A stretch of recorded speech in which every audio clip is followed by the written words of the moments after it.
guys, welcome back to the channel. Today we're going to be watching a video called Formula 1 Explained for Rookies. So it looks like a perfect video for me because I don't really know much about Formula 1. I know, I think I watched a video by this person, this channel, and she explained like how the cars were made and stuff, which was very interesting. And they talked to like one of the drivers, and he was, I think it's like the current champion. I think he drives for Red Bull.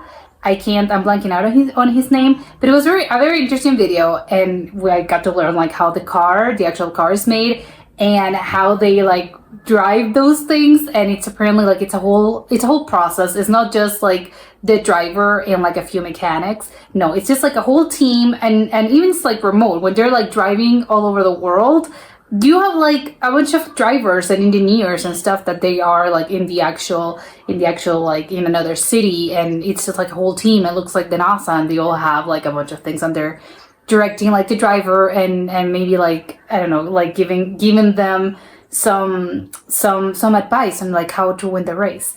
But as the actual like Formula 1, like the race itself, I don't really know. I know it's obviously like a circuit, and I know that there's like a season. I don't know how long it lasts, how long the season lasts, but I know that there's like a season every year, or maybe there's like 2 seasons every year. I don't know, but there's a season, and I think it's like 2 drivers per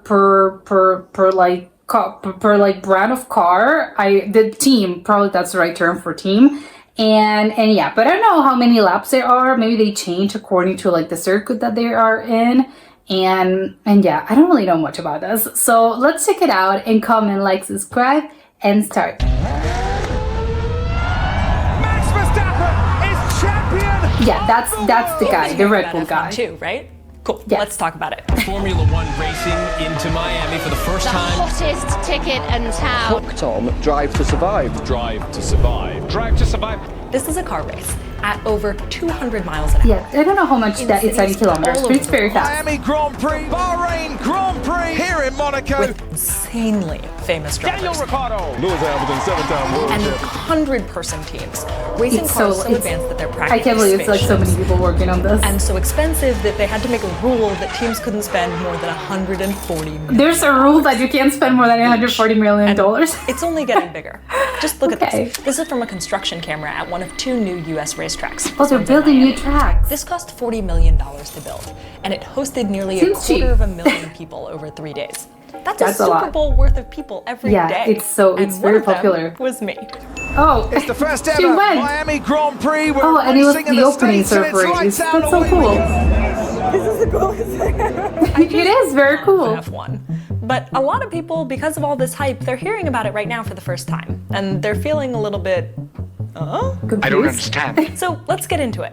This is F1 explained for rookies. Yeah, it's great. What Let's you get need to into know it. to keep up with this crazy, expensive sport that It's very expensive, but I think for the drivers, not for the ones watching. But it's also a look at the bigger question here, the huge question, which is, why do this? Like, why Because pour it's fun. so much money, so much technological effort into F1?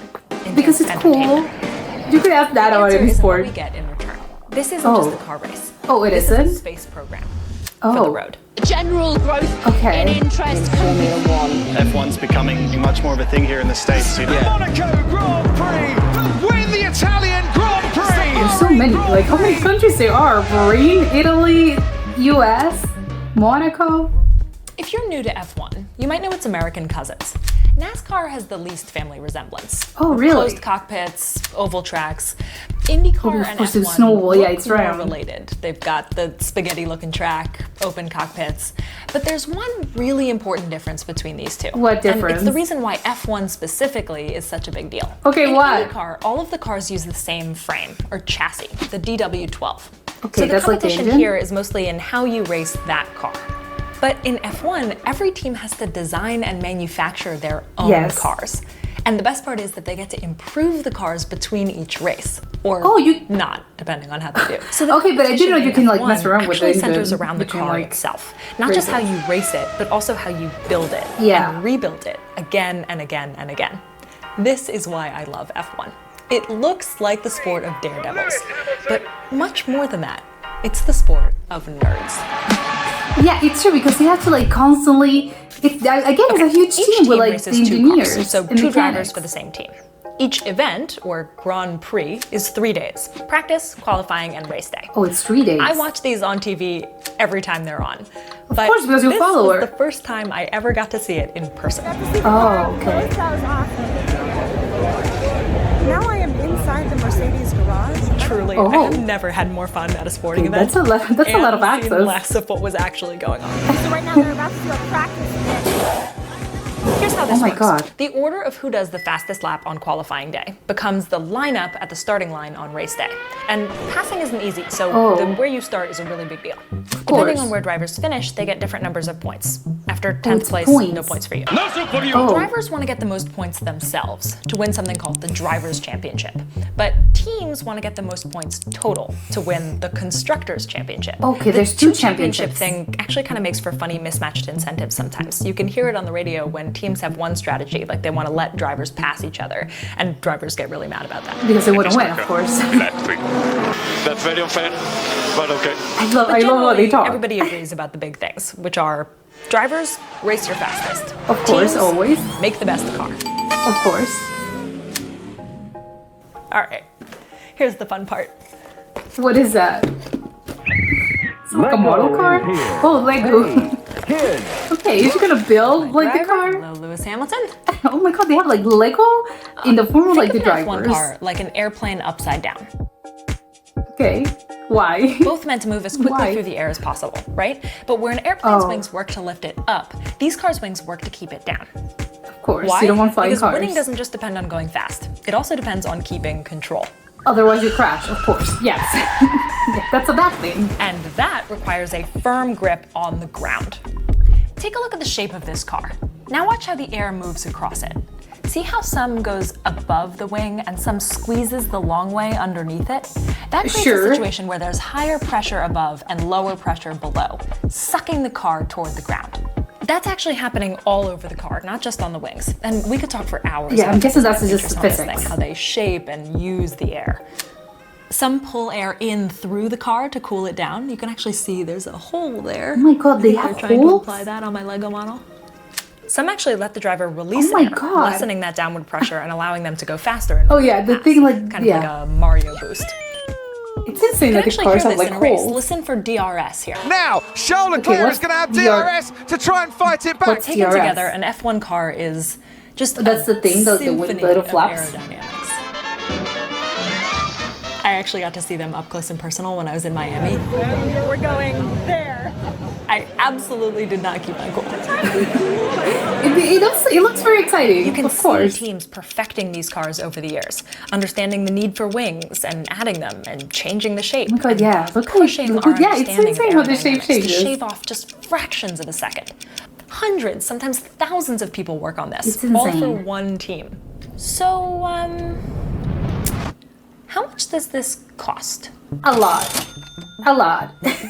Where did they get the money? F1 teams don't really want to share the details here, so there's a lot of Oh, speculation. okay, of course But nobody wants they're to also say how much they companies, spend. And some of them have to file their financials somewhere. Well, because they're companies, with of a little bit course. research into various European countries' reporting requirements. Hold on. Yeah, like you're required by law to tell us how you spend. Dun, dun, dun, dun. Here they are. Annual reports for every F1 team I could find. Which is actually 8 out of 10, so I'm feeling Oh, pretty good about it. that's actually quite a As a lot. fan, this is kind of cool. Like, look, this is Toto Wolff's signature. Who's that? What I learned from Okay, all this the is that Mercedes running guy. an F1 team costs anywhere from $95 million to $425 Oh million. my god, that's a lot almost of money. But $500 million? after these were filed, F1 instituted a new rule saying all teams were only allowed to spend $140 million. Okay, like how? So these reports are going to look a lot different for this next Oh coming my year. god, that's insane. They put a lot of money into No this. matter what, F1 teams spend a ton of money. Yeah. So, what do they make? These reports show that F1 teams make approximately nothing. They run What? surprisingly close to break even. Red Bull, for example, made Wow. $230 million in revenue, and then add these two up, $229 million in costs. And they ended up with approximately $1.2 million. Okay, so why This is do they do actually, this? so it's $1.5 million.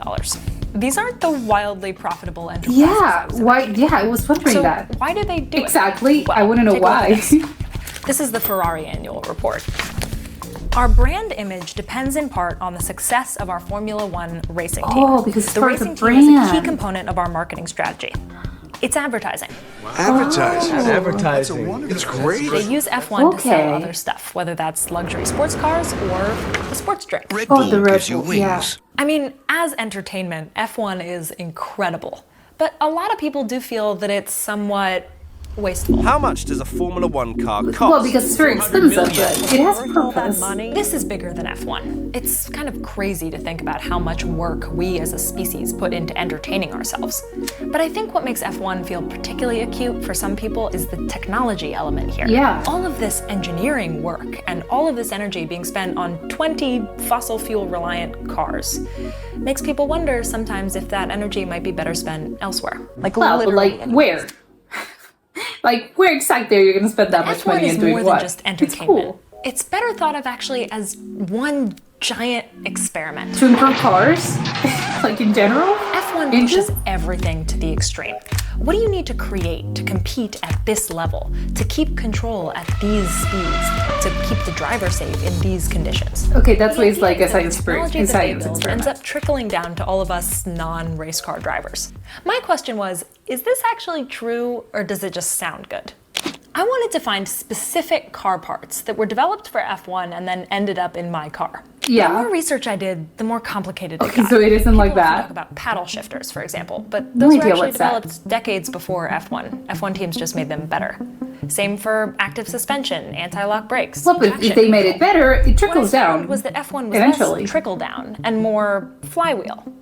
F1 combines technologies that might already exist and then pushes them to an extreme, making them better in the process and then inspiring or literally manufacturing better tech for all of us. For example, take thermal efficiency, the percentage of energy from combustion that actually makes the car go, as opposed to being lost to heat. Okay, Most sure. combustion road cars have a thermal efficiency between 20 and 30%, which means only a third of the energy actually makes the car go. F1 Is that a cars good can't thing? refuel during a race, so there's a very strong incentive for them to be efficient. They're at about 50% now, thanks to new hybrid engines, gains wow. that have been dragging the rest of the car industry forward. Or data collection. Sensors on F1 cars collect huge amounts of information and then feed it back to the driver and the team. They didn't invent a lot of these systems, but they use them in ways that they've never been used before. Of course. Yeah, And again, that's it's like an actually getting more and experiment. more important as we move potentially towards self-driving cars. This Oh is my the God, real yeah, promise of self-driving F1, cars. and it all stems from that original requirement to build their own cars. Basically, we'll do all of this research and development, and we'll create new technologies and also combine all of the cutting-edge tech, and we'll push it to its limits and develop it further. And you don't even need to pay for it. We'll race these things against other groups of engineers doing exactly the same Yeah. thing in this crazy round-the-world sport that lots of people really love, that is actually, at the end of the day, the biggest, most expensive group project science competition of all time. An advertising campaign. People debate whether or not we should spend money on lots of our efforts to learn. And yet, they consistently push forward both the tech that we actually use and our understanding of the world around us. In this case, it also makes some money and it's fun to watch. So yeah, it's perfect. I think once you see the promise of F1, it allows you to think differently about lots of things. We need people working far beyond the edge, like pulling forward the limits of what we can do. The question now is, what do we need to learn next? Who knows? Who knows what the F1 future pushes will forward bring? car innovation and the future of cars is electric. Does F1 need to get more electric too? I would guess yes. And if F1 doesn't go more electric, does it get farther and farther from its original promise over time? Less applicable to the Maybe. technology that we use and more a novelty. Oh, let's go watch those cars that use gas. I don't know. Now you're up to That's speed. actually quite You can interesting. watch a race, you can enjoy it with your friends, and you can also speculate, like the rest of us, where it's all gonna go. I'll be watching with you, and I'll be rooting for my favorite team. Mercedes. Oh yeah, this is incredibly interesting. I think I like the thing that she poses, the question that she poses at the end is quite interesting because I hadn't thought of that. I knew that you know that they technically it's like a whole it's a whole experiment, right? Because you have like all these bunch of people, like engineers, mechanics, and whatever. They're pushing the limits, like she said. Like maybe they don't really create like new technologies, but they are actually recording data and recording, like doing it's simply like research. Like she said, it's sort of like it's a science experiment, a science project, because you're collecting like so much data that even though it's just stuff that we have and technology that we have, they are sort of collecting data. So like in that sense, very important. But at the end, like it's very interesting because when I was watching the video, I was thinking like, yes, because I know that obviously like they use gas, but obviously we like as a planet and a society, I think a lot of people and a lot of countries and a lot of companies are trying to move towards like a greener practice. And I was thinking like, yeah, but they use gas, right? And she said a lot of people may think like this is pretty wasteful because it's just like for entertainment. It's not just like a thing that you need to do. It's entertainment. But is it gonna? And I was thinking, yes. So do they have like electrical cars? Is it just gas? Because I'm guessing they are going to move eventually. I don't know how far along they are. Apparently, like it isn't there yet, but they're sort of like promising. Yes, in the future, like all these cars are gonna be electrical, and I'm guessing like that's probably like that's the goal, right? I don't know how changed things are gonna be if they ever do move towards an electrical engine or an electrical car. And I don't know how hard it is to like do like all this 20 teams and the amount of money that they spend in designing these cars. I don't know how hard it is to actually switch to an electrical car. So I don't know how feasible or possible it is to have those sort of cars in the next, I don't know, 5 years. I'm just putting like an estimate. 5 years doesn't seem like that long. I mean, it's just 5 years is right around the corner. It seems like an adequate amount of time to like design a bunch of cars. But maybe it's like, no, it's gonna take you longer.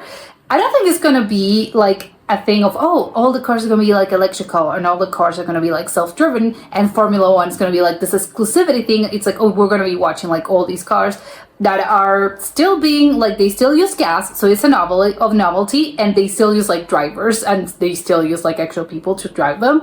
I don't think it's gonna be like that. I do think they're probably gonna move to an electrical situation. I don't know, again, I don't know how far along the projects are, but I'm guessing a lot of these teams are actually like working, maybe like closed doors, they are probably working towards building greener cars and electrical cars. I don't know, that's just my guess. But otherwise, like the other thing, I didn't really know, because it is kind of shocking to me how they don't really make a profit. That's probably like the most shocking thing for me about this video. Is that because I thought, of course, like they spend a lot of money. Like this is a very expensive sport for the ones that for the teams involved in this. But I didn't really know that they like, wait, they don't really make a lot of money. they make like 1 million in profit. I'm like, why do they spend like so much money? So it's insane to me that it's just advertising. Again, it's insane for me. Like the Ferrari, I think it was Ferrari, that they are like, we don't care that we spend like so much money on this and that we don't really get to see the profit, because it's just part of our brand, and that's going to help us sell more cars in the long run. And I'm guessing that's just not Ferrari. I'm guessing that's the case for like a lot of the other, like well, I don't know if Honda is one of the, I think it's Red Bull, Honda. I have no idea like how the partnerships are made, but I'm seeing like a Red Bull helmet with like a Honda. So I don't really know like how that, like Honda probably like doesn't care that they spend like so much money, because it's good publicity, it's advertisement, and the same goes for like Mercedes. It's like, well, if I'm seeing like the Mercedes driver, like, I don't know when, probably I'm gonna be like, well, if I'm thinking about buying a new car, probably I'm gonna be like, you know what, I think I'm gonna go for a Mercedes, because I know that their driver, they won like this championship. So of course, like, it's good advertisement, but it's kind of shocking to me how much, like, how expensive it is and how little in profit like you get to see. But probably it's because, again, it's not the actual profit itself, it's how much money they make you like as a company in the long run. So it's a good investment. But yeah, that's probably like the most shocking thing to me about this video. And also I'm wondering, because again, it's a very expensive sport for the ones involved, like the teams. But I'm wondering how expensive it is to get tickets to these things, because it looks like a very exclusive sport, including like the fact that the drivers, like you're an F1 driver, there's not a lot of them. But it's kind of interesting to me that like is it like very expensive like getting tickets for these things? I don't know. It's a little like I want to know. But yeah, this was very interesting, and I'll see you next time. Bye.